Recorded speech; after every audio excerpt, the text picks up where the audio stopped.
نیکیوں میں جب انسان آگے بڑھتا ہے، کثرت سے اللہ تبارک و تعالیٰ کی عبادت کرتا ہے، تو پھر انسان اللہ تبارک و تعالیٰ کا تقرب اور اس کی محبت کو حاصل کر لیتا ہے۔ حدیث قدسی ہے، اللہ تعالیٰ نے ارشاد فرمایا وَمَا تَقَرَّبَ عَبْدِي بِشَيْءٍ، جن چیزوں سے میرا بندہ میرا تقرب حاصل کرتا ہے، احب الیہ مما افترضت علیہ، وہ چیزیں مجھے بڑی پسند ہیں اور وہ ہیں جو میں نے اپنے بندے کے اوپر فرض کی، جس طرح نماز فرض ہے، روزہ فرض ہے، حج فرض ہے، زکوٰۃ فرض ہے۔ جو کام اللہ نے ہمارے اوپر فرض کیے ہیں، جب ہم ان کی تکمیل کرتے ہیں، ان کی ادائیگی کرتے ہیں، ان پر ہمیشگی کرتے ہیں، تو ہم اللہ تبارک و تعالیٰ کا تقرب حاصل کریں۔ اور آگے فرمایا نبی علیہ السلام نے، اللہ فرماتا ہے وَمَا يَزَالُ عَبْدِي يَتَقَرَّبُ إِلَيَّ بِالنَّوَافِلِ حَتَّى أُحِبَّهُ، اور ہمیشہ میرا بندہ فرائض کے ساتھ نوافل کی پابندی بھی کرتا ہے، اور وہ نوافل کے ذریعے میرا تقرب حاصل کرنے کی کوشش کرتا ہے، اور وہ پھر اس مقام پر پہنچ جاتا ہے حتی احبہ، صرف اسے میرا تقرب بھی نہیں ملتا بلکہ میں اس سے محبت کرنے لگ جاتا ہوں۔ اور جب اللہ اپنے بندے سے محبت کرتا ہے تو پھر کیا ہوتا ہے؟ آگے اللہ تبارک و تعالیٰ نے ارشاد فرمایا فَإِذَا أَحْبَبْتُهُ، جب میں اپنے بندے سے محبت کروں گا، كُنتُ سَمْعَهُ الَّذِي يَسْمَعُ بِهِ، پھر میں اپنے بندے کے کان بن جاؤں گا جن کانوں سے وہ سنتا ہے۔ اور آگے فرمایا وَبَصَرَهُ الَّذِي يُبْصِرُ بِهِ، پھر میں اس کی آنکھیں بن جاتا ہوں جن آنکھوں سے وہ دیکھتا ہے۔ وَيَدُهُ الَّتِي يَبْطِشُ بِهَا، پھر میں اس کے ہاتھ بن جاتا ہوں جن ہاتھوں سے وہ پکڑتا ہے۔ وَرِجْلَهُ الَّتِي يَمْشِي بِهَا، پھر میں اس کے پاؤں بن جاتا ہوں، اس کے ٹانگیں بن جاتا ہوں جن کے ساتھ وہ چلتا ہے۔ اس کا مطلب یہ ہے کہ پھر اس کی آنکھیں، اس کے کان، اس کے ہاتھ، اس کے پاؤں، اس کے جسم کا ایک ایک اعضاء جو ہے وہ اللہ تبارک و تعالیٰ کی فرمانبرداری کرتا ہے۔ یہ نہیں کہ وہ خود راہ بن جاتا ہے، یہ ہے یہ مقام، یہ عزت، یہ شرف اللہ اس بندے کو عطا کرتا ہے کہ جب وہ اللہ کی فرمانبرداری اس قدر کرتا ہے، پھر اس کے کان کسی غیر شرعی بات کو کبھی نہیں سنتے، پھر اس کی آنکھیں جو ہے وہ غیر شرعی چیزوں کو کبھی نہیں دیکھتے، پھر اس کے ہاتھ جو ہے وہ کسی حرام کام کی طرف نہیں بڑھتے، پھر وہ اس کے پاؤں جو ہے وہ کسی حرام کام کے لیے کبھی نہیں چلتے۔ اس کے جسم کا ایک ایک اعضاء اللہ کی فرمانبرداری کے اوپر لگ جاتا ہے۔ آگے پھر اللہ رب العالمین فرماتے ہیں جب وہ اس مقام پر پہنچ جاتا ہے کہ وہ میری نافرمانی نہیں کرتا، وَإِن سَأَلَنِي لَأُعْطِيَنَّهُ، تو پھر وہ مجھ سے دعا کرے گا، مجھ سے مانگے گا تو میں اس کی دعا کو قبول کروں گا، اسے وہ عطا کروں گا جو وہ مجھ سے مانگے گا۔ یعنی بندہ مستجاب الدعوات میں بن جائے گا۔ اور آگے فرمایا وَلَئِنِ اسْتَعَاذَنِي لَأُعِيذَنَّهُ، اور اگر وہ مجھ سے کسی معاملے کے اندر پناہ طلب کرے گا تو میں اللہ اس کو پناہ بھی دے دوں، اس کی حفاظت بھی کروں گا، جو مانگے گا اسے عطا کیا جائے گا، جہاں وہ میری مدد کا متلاشی ہوگا میں اس کی مدد کروں گا۔ آپ اس حدیث پر غور کریں کہ بندہ فرائض کی پابندی کرتا ہے اور اس کے ساتھ نوافل کی پابندی کرتا ہے، یعنی فرض نماز پڑھتا ہے، ساتھ سنتیں اور نوافل بھی پڑھتا ہے۔ اللہ نے زکوٰۃ اس کے اوپر لکھی ہے تو وہ زکوٰۃ کے ساتھ ساتھ عام صدقہ خیرات بھی دیتا ہے۔ اللہ نے اس پر حج فرض کیا ہے تو وہ حج کرتا ہے، پھر توفیق اللہ دیتا ہے، وہ نفلی حج کرتا ہے، پھر اللہ توفیق دیتا ہے، پھر وہ بار بار حج کرتا ہے، بار بار وہ عمرے پہ جاتا ہے۔ تو یہ ان چیزوں کے ذریعے سے وہ اللہ کا تقرب بھی حاصل کرے گا، اللہ کی محبت کو بھی حاصل کرے گا، اور مستجاب الدعوات بھی بنے گا، جو اللہ سے مانگے گا اللہ تبارک و تعالیٰ ہمیں بھی نیکیوں کے ذریعے اللہ کا تقرب، اس کی محبت اور نیکیوں کے ذریعے اللہ ہمیں بھی مستجاب دعوات ہے۔ جب اللہ کسی بندے سے محبت کرنے لگ جاتا ہے، ایک تو اس حدیث میں ہے کہ وہ پھر اللہ کی نافرمانی نہیں کرتا، مستجاب دعوات بن جاتا ہے۔ ایک دوسری حدیث جس میں جب اللہ اپنے بندے سے محبت کرتا ہے پھر کیا نتیجہ ہوتا ہے؟ رسول اللہ صلی اللہ علیہ وسلم فرماتے ہیں اللہ سیدنا جبریل کو بلاتے ہیں اور سیدنا جبریل سے کہتے ہیں اے جبریل انی احب فلانا فاحبه، اے جبریل میں اس بندے سے محبت کرتا ہوں تو بھی اس سے محبت کر۔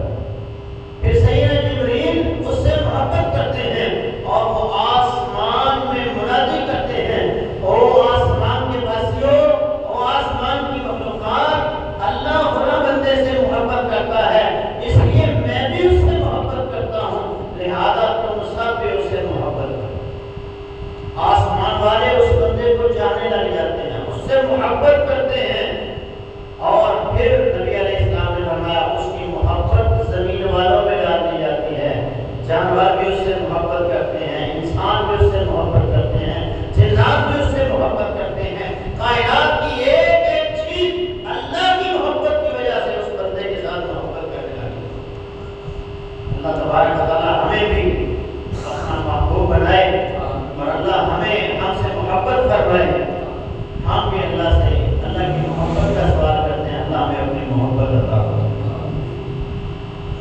نیکیوں سے اللہ کا تقرب تو انسان کو ملتا ہی ہے، ساتھ میں رسول اللہ صلی اللہ علیہ وسلم کا تقرب انسان کو ملتا ہے۔ رسول اللہ صلی اللہ علیہ وسلم کے قریب بھی انسان ہوتا ہے۔ رسول اللہ صلی اللہ علیہ وسلم نے فرمایا، سیدنا جابر اس حدیث کے راوی ہیں، آپ نے فرمایا ان من احبکم الی، بے شک تم میں سے سب سے زیادہ جو مجھے محبوب ہیں، واقربکم منی مجلسا یوم القیامہ، اور تم میں سے جو سب سے زیادہ قیامت کے دن بیٹھک کے لحاظ سے میرے قریب ہوں گے، جنہیں میرے قریب رہائش دی جائے گی، جو قیامت کے دن میرے قریب قریب ہوں گے، وہ کون ہے؟ احاسنکم اخلاقا، جو تم میں سب سے اچھے اخلاق کے مالک، جن کی زبان بھی نرم ہے، جو زبان کے بھی اور کردار کے بھی غازی ہیں، اخلاق کے بہتر ہیں، ان کے ہاتھوں سے، ان کی زبان سے، ان کے رشتہ دار، ان کے دوست، ان کے عزیز و اقارب، اہل دار تمام محفوظ ہیں، اور لوگ اس کے اچھے اخلاق کی تعریف کرتے ہیں۔ اللہ کے رسول نے فرمایا ایسا بندہ قیامت کے دن میرے قریب ہو، اور اچھا اخلاق یہ نیکی ہے۔ رسول اللہ صلی اللہ علیہ وسلم سے پوچھا گیا نیکی کیا ہے، تو آپ نے فرمایا البر حسن الخلق، یاد رکھو نیکی اچھے اخلاق کا نام ہے۔ جس بندے کے پاس اخلاق ہے وہ بندہ مومن ہے، وہ بندہ نیک ہے، صالح ہے، اور جس بندے کا اخلاق درست نہیں ہے وہ نمازی ہی کیوں نہ ہو، وہ بڑا نیک ہو، تہجد گزار بھی کیوں نہ ہو، اس کی یہ عبادتیں قیامت کے دن ضائع ہو جائیں گی۔ کیسے؟ آپ نے ایک دفعہ ارشاد فرمایا تدرون من المفلس، جانتے ہو مفلس میری امت کا کون ہے؟ تو صحابہ نے کہا اللہ کے رسول جس کے پاس دل و دینار نہ ہو، مال و متا نہ ہو، دولت نہ ہو، جس کے پاس جمع پونجی نہ ہو، رہنے کے لیے گھر نہ ہو، اسے مفلس سمجھتے ہیں۔ آپ نے یہ مفلس نہیں ہے، مفلس میری امت کا وہ ہوگا یأتی یوم القیامت بصیام وزکات وصلاۃ، جو قیامت کے دن آئے گا نمازوں کے ڈھیر ہوں گے، اس کے پاس صدقات و خیرات کے ڈھیر ہوں گے، زکات کے ساتھ، حج کے ساتھ، عمرے کے ساتھ عبادات لے کر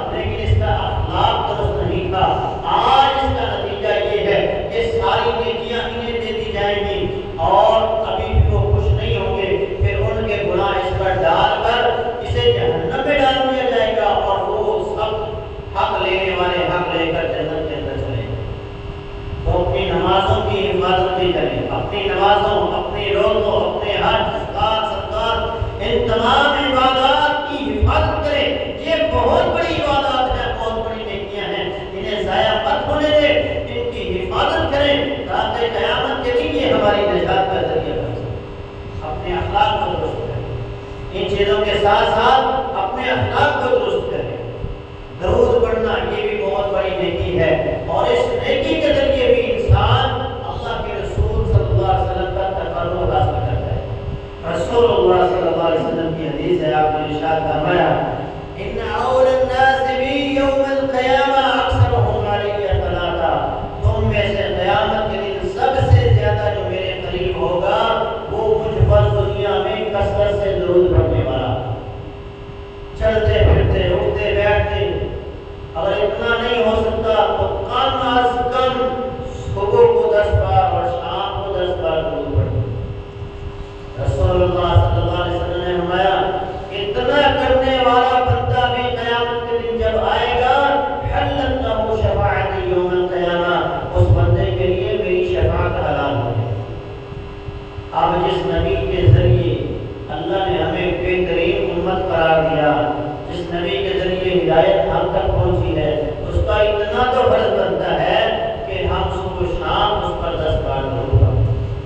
جمعے والے دن کثرت کے ساتھ نبی اسلام پر درود پڑھیں، کیونکہ جمعے والے دن جتنا درود پڑھا جاتا ہے وہ تمام نبی اسلام پر پہنچایا جاتا ہے، اور آپ کو بتایا جاتا ہے آپ کی امت میں سے فلاں بن فلاں شخص نے آج آپ پر اتنا درود پڑھا۔ تو اس لیے جمعے والے دن کثرت کے ساتھ درود نبی اسلام پر پڑھا کریں۔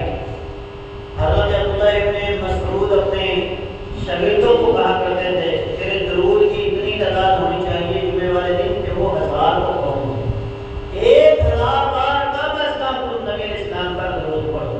تو آپ اللہم صلی علی محمد وعلی آل محمد جتنا بھی پڑھ سکتے ہیں، اللہم صلی وسلم علی نبینا محمد، اللہم صلی علی نبی العمی، یہ درود بھی آپ پڑھ سکتے ہیں، یہ مختصر درود بتا رہا ہوں۔ صلی اللہ علیہ وسلم، یہ درود بھی آپ پڑھ سکتے ہیں، صلی اللہ علیہ وسلم، ایک صلی اللہ علیہ وآلہ وسلم، یہ کلمات بھی ہیں۔ ان میں سے کسی کے ساتھ بھی آپ نبی علیہ السلام پر درود پڑھیں، جمعے والے دن کثرت کے ساتھ نبی علیہ السلام پر درود پڑھیں، قیامت کے دن نبی علیہ السلام کا تقرب اور اس نیکی کے ذریعے آپ نبی علیہ السلام کے قریب ہوں گے۔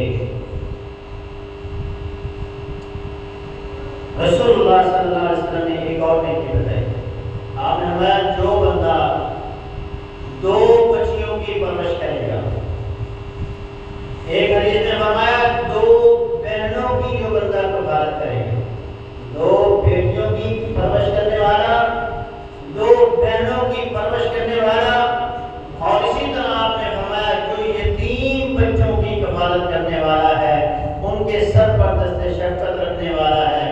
میرے حبیب نے فرمایا انا وکافر الیتیم فی الجنۃ ہکذا، میں اور یتیم کی کفالت کرنے والا، میں اور 2 بچیوں کی پرورش کرنے والا، میں اور 2 بہنوں کی پرورش کرنے والا جنت میں ایسے ہوں گے جیسے یہ 2 ہوئی ہیں۔ جس طرح یہ قریب قریب ہیں، ساتھ ساتھ ہیں، اسی طرح جنت میں وہ رسول اللہ صلی اللہ علیہ وسلم کے ساتھ ہوگا جو بندہ یہ 3 نیکیاں کرنے والا۔ ایک اور عمل ہے جس کے ذریعے ہم قیامت کے دن رسول اللہ صلی اللہ علیہ وسلم کا تقرب حاصل کرتے ہیں، اور وہ عمل کیا ہے؟ آپ نے فرمایا ان اول الناس بی المتقون، قیامت کے دن میرے جو سب سے زیادہ قریب لوگ ہوں گے وہ متقی لوگ ہوں گے۔ حیث کانوا من کانوا، وہ جو بھی ہوں گے جہاں سے بھی ہوں گے، یہ نہیں کہا وہ میرے خاندان سے ہوں گے، وہ عرب کے رہنے والے ہوں گے، آپ نے یہ نہیں فرمایا، فرمایا وہ جہاں سے بھی رہنے والے ہیں، جہاں کے بھی ہیں، کالے ہیں، گورے ہیں، سرخ ہیں، سفید ہیں، جیسے بھی ہیں، ان کی نسل کون سی ہے، جیسے بھی ان کی نسل ہو، وہ دنیا کے کس علاقے سے بھی ہوں، اگر وہ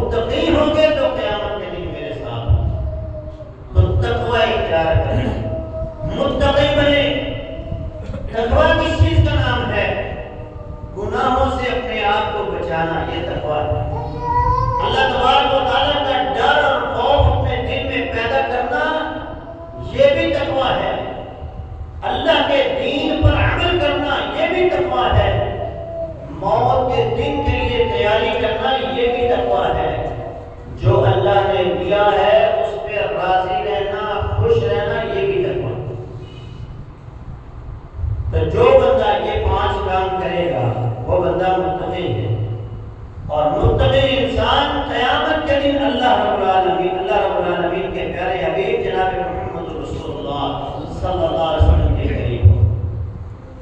ایک اور عمل ہے جس کے ذریعے ہم رسول اللہ صلی اللہ علیہ وسلم کا تقرب حاصل کر سکتے ہیں، اس نیکی کے ذریعے بھی ہم نبی علیہ السلام کے قریب ہوں گے قیامت میں، بلکہ نبی علیہ السلام کی ہمسایگی بھی نہیں۔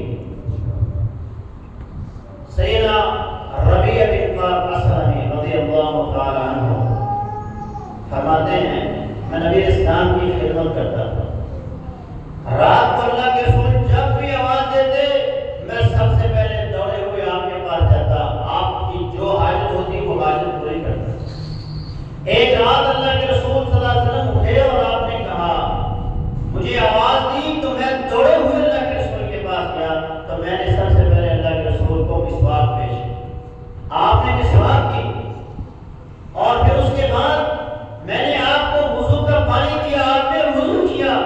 اللہ کے رسول صلی اللہ علیہ وسلم میری اس خدمت پر بڑے خوش ہوئے، اور آپ نے فرمایا اے ربیع آج جو مانگو گے مل جائے گا، جو مانگو گے وہ ملے گا۔ تو سیدنا ربیع رضی اللہ تعالیٰ عنہ نے سوچنے کے بعد کہا اللہ کے رسول دنیا مانگوں گا تو یہ دنیا ادھر ہی رہ جائے گی، میں تو آپ سے مانگتا ہوں اسألک مرافقتک فی الجنہ، مجھے تو جنت میں آپ کی ہمسایگی چاہیے۔ آپ نے میں یار چھوڑو یہ بڑا مشکل عمل ہے، تم کوئی چھوٹا موٹا کام کوئی اور غیر ذالک اس کے علاوہ کچھ مانگو، میں اللہ سے مانگتا ہوں دعا کرتا ہوں اللہ عطا کرتا ہے۔ کہتا نہیں دینا ہے تو پھر یہی دے، اس کے علاوہ مجھے اور کچھ نہیں۔ نبی علیہ السلام نے پھر کہا اے ربیع فاعِنِّی علی نفسک بکثرۃ السجود، پھر جہاں فرض پڑتا ہے وہاں سنتوں کا اہتمام کر، نوافل کا اہتمام کر، کثرت کے ساتھ نوافل پڑھ، ان نوافل کی برکت سے اللہ تمہیں جنت میں میرے ساتھ کھڑا کر۔ جیسے رب الیدین سنت ہے، اسی طرح ظہر کی سنتیں، فجر کی سنتیں، عصر کی سنتیں، مغرب کی سنتیں، عشاء کی سنتیں، یہ بھی نبی اسلام کی سنت ہے۔ جس طرح آمین اونچی کہنا یہ سنت ہے، اس طرح یہ بھی آواز سنت۔ ان سنتوں پر بھی عمل کرتے جائیں، ان سنتوں پر عمل کرتے جائیں، قیامت کے دن نبی علیہ السلام کا ساتھ نصیب ہو جائے گا، جنت میں نبی اسلام کے گھر کے ساتھ گھر نصیب ہو جائے گا۔ اور نبی اسلام کو جو گھر ملنا ہے وہ کہاں ملنا ہے؟ وہ جنت میں سب سے اعلیٰ مقام جو ہے جنت الفردوس، جس کے اوپر اللہ رب العالمین کا عرش ہے، اور جنت الفردوس میں بھی آپ کو وہ مقام ملنا ہے جسے مقام وسیلہ کہا جاتا ہے۔ وہ جنت میں سب سے اعلیٰ مقام ہے، اس کے اوپر اللہ کا عرش ہے۔ نبی علیہ السلام اللہ کے قریب ہوں گے، اور جو ان اعمال کو کرنے والا ہے، سنت کی ادائیگی پر ہمیشگی کرنے والا ہے، وہ بندہ نبی اسلام کے ساتھ ہوگا۔ تو یہ آپ اندازہ کیجئے کہ چھوٹے چھوٹے عمل ہیں، لیکن ان اعمال کے ذریعے ہم اللہ رب العالمین کا تقرب اور اس کے رسول جناب محمد رسول اللہ صلی اللہ علیہ وسلم کا تقرب حاصل کر سکتے ہیں۔ کوئی بھی نیکی آپ کریں گے اس سے آپ کے گناہ بھی معاف ہوتے ہیں، آپ کے درجات کو بھی اللہ تبارک و تعالیٰ بلند کرتا ہے۔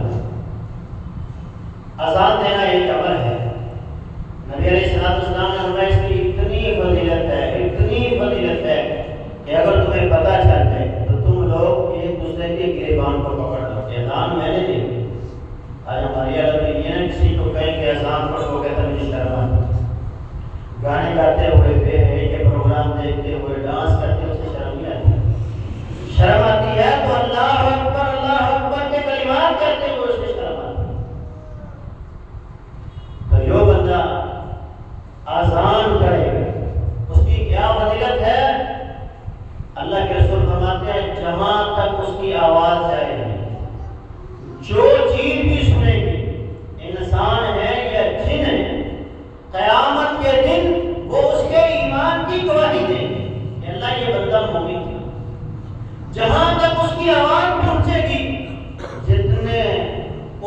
علاقے کے اندر اس نے گناہ کیے ہوں گے اللہ وہ سارے گناہ معاف کر دے.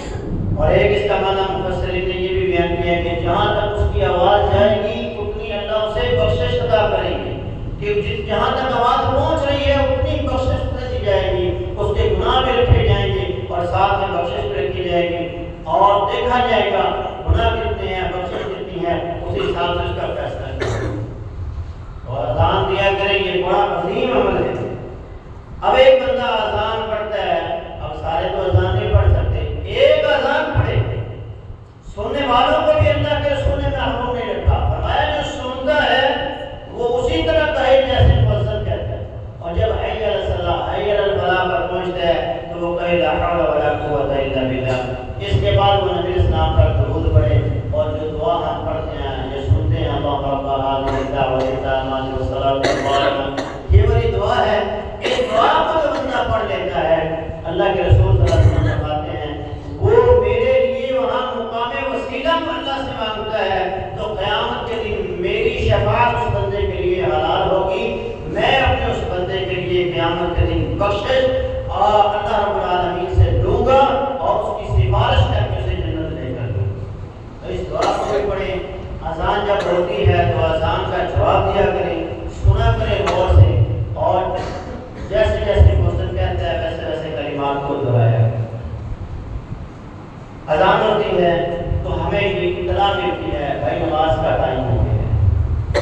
تو سب سے پہلا کام کیا کرنا ہوتا ہے, ہم نے وضو کرنا. اب بسم اللہ پڑھ کے ہم نے وضو شروع کیا, ہاتھوں کو دھویا, اللہ کے رسول فرماتے ہیں ہاتھوں کے گناہ معاف, یہاں تک کہ ناخنوں کے نیچے جو گناہ ہوں گے انہیں بھی اللہ معاف کرتا. پھر جب وہ منہ میں پانی ڈالتا ہے کلی کرتا ہے اللہ منہ کے سارے گناہ معاف کر دیتے ہیں. ناک میں پانی ڈالتا ہے ناک کے گناہ معاف ہو جاتے ہیں. چہرہ دھوتا ہے چہرے کے معاف ہو جاتے ہیں. یہاں تک کہ اللہ کے رسول نے فرمایا آنکھوں کی پلکوں کے نیچے جو گناہ ہوتے ہیں وہ بھی اللہ معاف کر دیتے ہیں. جب وہ بازو دھوتا ہے بازو کے معاف, سر کا مسح کرتا ہے سر کے گناہ معاف, اور جب وہ پاؤں کو دھوتا ہے تو اللہ پاؤں کے گناہوں کو معاف کر دیتا ہے. اور پھر جب وہ وضو کرنے کے بعد اشہد ان لا الہ الا اللہ وحدہ لا شریک لہ واشہد ان محمدا عبدہ ورسولہ پڑھتا ہے تو اللہ کے رسول صلی اللہ علیہ وسلم نے فرمایا اس کے لیے جنت کے 8 دروازوں کو کھول دیا جاتا ہے اور اسے کہا جاتا ہے جس مدی دروازے سے جنت میں داخل ہو.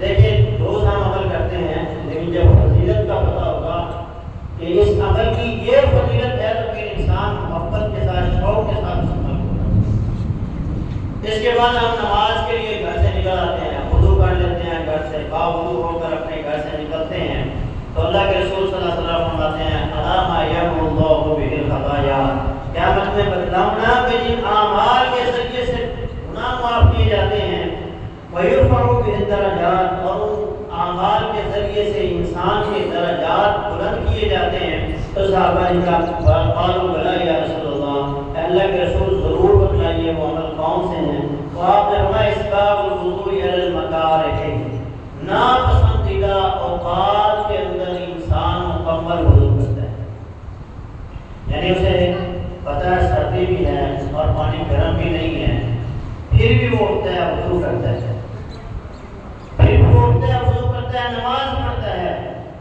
تو اللہ کے رسول فرماتے ہیں اس عمل کے ذریعے سے اللہ اس کے گناہ بھی معاف کرتا ہے اور اس کے درجات کو بلند بھی کرتا ہے.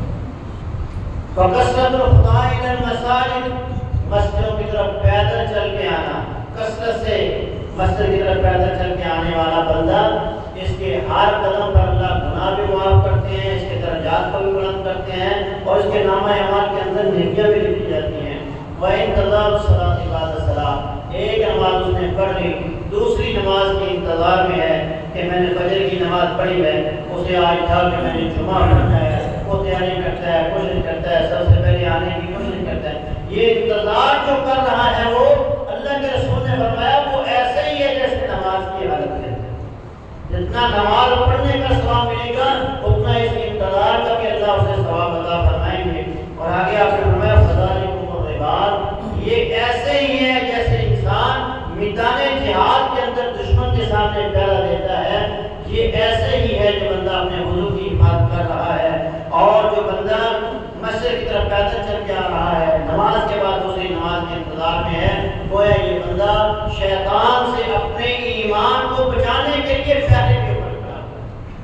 تو یہ بہت بڑی فضیلت ہے۔ ایک حدیث میں تو آپ نے فرمایا تھا کہ جو بندہ وضو پر ہمیشگی کرتا ہے، نمازوں کی ہمیشگی کرتا ہے، آپ نے عائشہ بخیر مات بخیر، اور وہ بندہ جب تک زندہ رہے گا خیر پر زندہ رہے گا، موت آئے گی تو خیر پر موت آئے گی۔ اور آگے آپ نے فرمایا جب وہ دنیا سے جائے گا تو ایسے ہوگا کئیوں کے والدت ہو، جیسے اس کی ماں نے اسے آج جنم دیا، اس کے نامہ اعمال کے اندر کوئی گناہ بھی نہیں۔ تو آپ نمازوں کی حفاظت کریں، کیونکہ اللہ کے رسول نے فرمایا الصلوات الخمس والجمعۃ الی الجمعہ، 5 نمازیں، ایک جمعہ دوسرے جمعے تک، ایک عمرہ دوسرے عمرے تک، ایک رمضان دوسرے رمضان تک۔ آپ نے فرمایا یہ گناہوں کے لیے کفارہ ہے۔ یعنی آپ نے فجر کی نماز پڑھی، اب آپ نے آ کر جمعے کی نماز ادا کی، اس دوران جتنی غلطیاں خدائیاں ہوئی اللہ تمام کو معاف فرما دے۔ ایک جمعہ ہم نے پڑھ لیا، اگلا جمعہ ہم نے آ کر ٹائم پر پڑھ لیا، اس دوران جتنی غلطیاں خدائیاں ہوئی، جتنے گناہ ہوئے اللہ تمام کو معاف فرما دے۔ ایک رمضان کے روزے ہم نے رکھے، دوسرے رمضان کے روزے ہم رکھیں گے انشاءاللہ، تو جتنے ان کے درمیان گناہ ہوں گے اللہ کو تمام کے تمام معاف فرما دے۔ ایک عمرہ ہم نے کیا، ایک حج ہم نے کیا ہے، تو اگلے حج تک، اگلے عمرے تک جتنے گناہ ہوں گے، جب دوسرا عمرہ تیسرا عمرہ حج کریں گے اللہ درمیان میں جتنے گناہ ہیں وہ سارے کے سارے معاف فرما دے۔ تو اس لیے ان اعمال کے اوپر ہمیشگی کریں اور کبیرہ گناہوں سے اپنے آپ کو بچائے رکھیں۔ انسان کے گناہ معاف ہو جاتے ہیں نیکی کرنے سے۔ رسول اللہ صلی اللہ علیہ وسلم کے پاس ایک بندہ آتا ہے، کہتا اللہ کے رسول مجھ پر حد قائم کیجیے، مجھ سے بہت بڑا گناہ ہو۔ آپ نے میں تم نے ابھی ہمارے ساتھ نماز نہیں پڑھی؟ اس نے کہا جی پڑھی ہے۔ فرمایا کہ تم نے پھر اللہ کا قرآن نہیں پڑھا؟ اقم الصلاۃ طرفی النہار وزلفا من اللیل ان الحسنات یذہبن السیئات، بے شک جو نیکیاں ہیں یہ گناہوں کو کھا جاتی ہیں، گناہوں کو کم کرتی ہیں۔ تو تو نے نیکی کی ہے تیرا وہ گناہ معاف ہو گئے۔ تو انسان سے جو غلطیاں خطائیاں ہوتی ہیں، جب وہ اعمال کے اوپر، فرائض کے اوپر، سنت اور نوافل کے اوپر ہمیشگی کرتا ہے تو اللہ اس کی ان تمام غلطیوں کو، گناہوں کو اللہ معاف فرما دیتے ہیں۔ نبی علیہ السلام کی ایک حدیث ہے، آپ نے فرمایا جب نماز کا وقت ہوتا ہے نادى مناد من السماء، ایک فرشتہ آسمان سے آواز دیتا ہے اور وہ کہتا ہے یا بنی آدم قوموا الی نيرانكم التي اوقدتموها، اے اولاد آدم کھڑے ہو جاؤ اس آگ کے لیے جو تم لوگوں نے خود اپنے لیے بھڑکائی ہے، اب کھڑے ہو کر نماز پڑھو، اس نماز کے ذریعے اپنے اس آگ کو جو تم نے جلائی ہے ٹھنڈا کر۔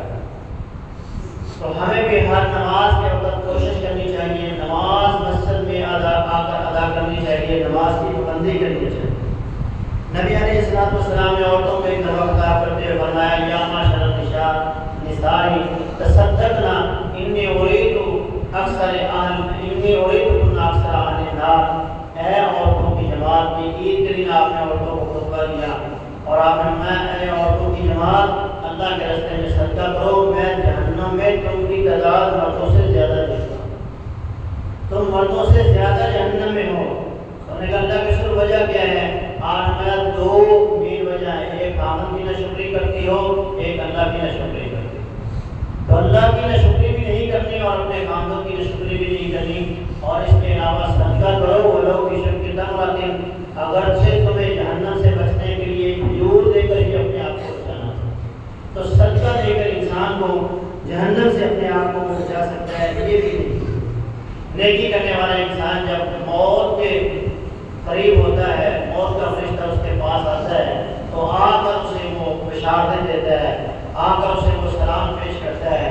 قرآن کہتا ہے الذین تتوفاهم الملائکۃ طیبین، نیک لوگوں کے پاس، طیب پاکیزہ لوگوں کے پاس، اللہ کی فرما برداری کرنے والے لوگوں کے پاس جب ملک الموت آتے ہیں اور جنت کے فرشتے آتے ہیں اور آ کر کہتے ہیں یقولون سلام علیکم ادخلوا الجنۃ بما کنتم تعملون، آج تم پر سلامتی ہو، آج تم پر سلامتی ہو، تمہیں سلام پیش کیا جا رہا ہے اور اللہ کی جنتوں میں داخل ہو جاؤ جو تم نیک عمل دنیا میں کرتے ہو۔ تو نیک عمل کرنے والے کو موت کے وقت فرشتے سلام پیش کریں اور اس کی روح کو اس کے جسم سے نکال کر جنتی لباس، جنتی کفن کے اندر لپیٹ لیا جاتا ہے، آسمان پر چڑھایا جاتا ہے، ہر آسمان کے فرشتے اسے اہلا و سہلا مرحبا کہتے ہیں، پھر وہ مقام علیین کے اندر جاتا ہے، وہاں اس کی حاضری لگ جاتی ہے، دنیا میں واپس اس کی روح آ جاتی ہے، پھر اس کے جنازے کو اٹھا لیا جاتا ہے اور قبر میں پہنچا دیا جاتا ہے، قبر میں پہنچتا ہے تو پھر اس کے ساتھ کیا ہوتا ہے؟ اللہ کے رسول صلی اللہ علیہ وسلم فرماتے ہیں وہ اللہ کی فرما برداری کے اندر زندگی گزارنے والا تھا، رات کو سوتے وقت سورہ ملک پڑھنے والا تھا، اللہ قبر کے عذاب سے اس بندے کو ایسے محفوظ کر دیتے ہیں جس طرح شہد کی مکھیاں اپنے چھتے کو ڈھانپ لیتی۔ پھر آپ نے فرمایا اس کا حساب کتاب ہو گیا، سوال و جواب ہو گئے، اور اس کے بعد اس کے پاس ایک خوبصورت شکل و صورت والا آدمی آتا ہے، اور یہ جو دنیا سے جانے والا بندہ ہوتا ہے یہ اس سے پوچھتا ہے انا انت، تو کون ہے؟ تو وہ آگے سے کہتا ہے انا عمل الصالح، اب قیامت تک اس قبر میں میں تیرا ساتھی ہوں، تیرا نیک عمل ہوں جو دنیا میں تو کیا کرتا تھا، اب قیامت تک تیرے ساتھ کسی قبر میں ہوں، تیری ٹینشن کو دور کرنے کے لیے، تجھے راحت پہنچانے کے لیے، تجھے تیری گھبراہٹوں کو کم کرنے کے لیے، اب قیامت تک میں تیرے ساتھ ہوں، قیامت کے دن تیرے ساتھ ہی اس قبر سے باہر نکلوں۔ تو دنیا میں نیک عمل کر لیجیے، موت بڑی خوش نصیبی والی نصیب ہوگی، اور قبر بھی جو ہے وہ راحت والی اور سکون والی اللہ نصیب کرتا ہے۔ قیامت کا دن ہوگا تو اللہ نیکیاں کرنے والوں کو حسن عطا فرمائے گا، خوبصورتی عطا فرمائے گا۔ جس طرح دنیا میں جس کے پاس جتنے زیادہ پیسے ہوتے ہیں وہ اتنا ہی خوبصورت لباس پہنتا ہے، اتنا ہی اچھا جوتا پہنتا ہے، خوبصورت زیب و زینت اختیار کرتا ہے، اچھی اچھی خوشبو استعمال کرتا ہے۔ یہی حال قیامت کے دن ہوگا، جتنی زیادہ نیکیاں ہوگی وہ قیامت کے دن اتنا ہی خوبصورت اور پیارا نظر آئے گا۔ اللہ کے رسول فرماتے ہیں میں اپنی امت کے لوگوں کو کیسے پہچانوں گا، کیونکہ پہلی امتوں کے لوگ بھی تو ہمارے جیسے انسان تھے، فرمایا میں اپنی امت کے لوگوں کو پہچانوں گا ان کے وضو کے اعضاء سے، ان کے وضو کے اعضاء جو ہے وہ قیامت کے دن چمک رہے ہیں۔ اور آپ نے فرمایا انسان کو، مومن کو اللہ زیور پہنائے گا، اور زیور کی چمک ہوگی، خوبصورتی ہوگی، جہاں جہاں تک اس کے وضو کا پانی جاتا تھا وہاں وہاں تک اس کو زیور پہنایا جائے گا، اور اس سے روشنی نکلے گی، اور اس روشنی کے اندر وہ قیامت کے جو اندھیرے ہیں ان سے اپنے آپ کو کامیاب اور کامران کروائے گا۔ دنیا میں نمازیں پڑھیں، وضو کریں، تاکہ قیامت کے دن یہ چہرے، یہ ہاتھ، یہ پاؤں چمک رہے ہوں، اور اللہ کے رسول دور سے ہی پہچان لیں گے یہ میرا امتی آ رہا ہے۔ لہٰذا ان اعمال کے اوپر ہمیشگی کیجیے۔ اسی طرح کچھ اعمال ایسے ہیں جن کے ذریعے سے ہم فرشتوں کی دعاؤں کو حاصل کر سکتے ہیں۔ قرآن مجید میں اللہ تبارک و تعالیٰ ارشاد فرماتے ہیں جن فرشتوں نے اللہ کے عرش کو اٹھایا ہوا ہے جو وہ مومنوں کے لیے دعائیں کرتے ہیں، ایسی دعائیں وَيَسْتَغْفِرُونَ لِلَّذِينَ آمَنُوا، وہ ایمان والوں کے لیے بخشش مانگتے ہیں اور کہتے ہیں ربنا وسعت كل شيء رحمة وعلما، اے اللہ تیری رحمت جو ہے ہر چیز کے اوپر وسیع ہے، ہر چیز سے بڑی ہے، تیرا علم ہر چیز کا احاطہ کیے ہوئے ہے۔ فاغفر للذین تابوا، اے اللہ تیرے وہ بندے جنہوں سے گناہ ہو گئے اور وہ تجھ سے توبہ کرتے ہیں تو انہیں معاف فرما دے، واتبعوا سبیلک، اور انہوں نے تیرے بتائے ہوئے رستوں پہ زندگی گزاری ہے، تیرے بتائے ہوئے رستوں کی پیروی کی ہے، وقیہم عذاب الجحیم، اے اللہ ان کو جہنم کے عذاب سے بھی محفوظ کر۔ آپ دیکھیے عرش کو اٹھانے والے فرشتے، عرش کے ارد گرد جتنے فرشتے ہیں وہ تمام کے تمام ہمارے لیے بخشش اور مغفرت اور جہنم سے آزادی کی دعائیں مانگتے ہیں۔ تب جب ہم خود اللہ سے بخشش مانگیں، جب ہم اللہ اس کے رسول کے بتائے ہوئے طریقوں پر چلیں، جہاں اللہ نے عمل کرنے کا حکم دیا، نیکی کرنے کا حکم دیا، اس نیکی کو کرتے ہیں، اور جس گناہ سے اللہ نے ہمیں روک دیا اس گناہ سے ہم اپنے آپ کو روک لیتے ہیں، تو وہ فرشتے جو ہیں وہ ہمارے لیے بخشش اور مغفرت کی دعائیں کرتے ہیں۔ اسی طرح جب ہم نماز پڑھتے ہیں، نماز پڑھنے کے بعد اپنی اسی جگہ پر بیٹھے رہتے ہیں تو فرشتے ہمارے لیے جب تک ہمارا وضو نہیں ٹوٹتا اس وقت تک ہمارے لیے بخشش مغفرت کی دعائیں کرتے ہیں اور کہتے ہیں اللہ اس کو معاف کر دے، اس پر رحم فرما۔ تو نماز کے بعد فوراً دوڑنا لگا دیا کریں، 2-4 منٹ بیٹھ کے وہاں اذکار پڑھا کریں. جتنی دیر بیٹھے رہیں گے اللہ کے فرشتے آپ کے لیے دعائیں کرتے رہیں گے. اسی طرح جب آپ اپنے کسی مسلمان بھائی کی عدم موجودگی میں اس کے لیے دعا کرتے ہیں، وہ بندہ یہاں موجود نہیں ہے، آپ اس کے لیے دعا کر رہے ہیں، اللہ میرا فلاں بھائی تھا، فلاں بھائی ہے، وہ پریشان ہے، وہ مصیبت کے اندر ہے، وہ دکھ کے اندر ہے، اللہ اس کی تکلیف کو، اس پریشانی کو دور کر دے، اللہ اس کے لیے آسانیاں بنا. تو وہ فرشتہ اس کے ساتھ کے پاس کھڑا ہو کے کہتا ہے اللہ یہ جو اس کے لیے مانگ رہا ہے پہلے اس کو ادا کر. تو آپ فرشتوں کی دعاؤں کو اس ذریعے سے بھی حاصل کر سکتے ہیں کہ آپ اپنے مسلمان بھائیوں کے لیے دعا کریں. رات کو سونے سے پہلے وضو کر کے سوئیں گے تو فرشتہ آپ کے لیے بشر مغفرت کی دعائیں کریں گے. آپ دنیا کے کاموں سے وقت نکال کر اللہ کی طرف آئیں گے تو پھر اللہ آپ کو کیا عطا فرمائے گا. رسول اللہ صلی اللہ علیہ وسلم کی حدیث ہے، حدیث قدسی ہے. اللہ ارشاد خود فرماتے ہیں یا ابن آدم تفرغ لعبادتی، اے ابن آدم اپنے کاموں سے میرے لیے وقت نکالنا. اپنی فیکٹری سے اٹھ کے میرے لیے نماز پڑھنے کے لیے آ جاؤ، جمعہ پڑھنے کے لیے آ جاؤ. اپنے کام کو، اپنی بیٹھک کو، اپنی دکان کو چھوڑ کر میرے لیے آ جاؤ. میں کیا کروں گا؟ املأ صدرک غنى، میں تیرے سینے کو مالا مال کر دوں گا، تجھے غنی کر دوں گا، تجھے دنیا کی کسی چیز کی پرواہ نہیں ہوگی، تجھے مالا مال کر دوں گا.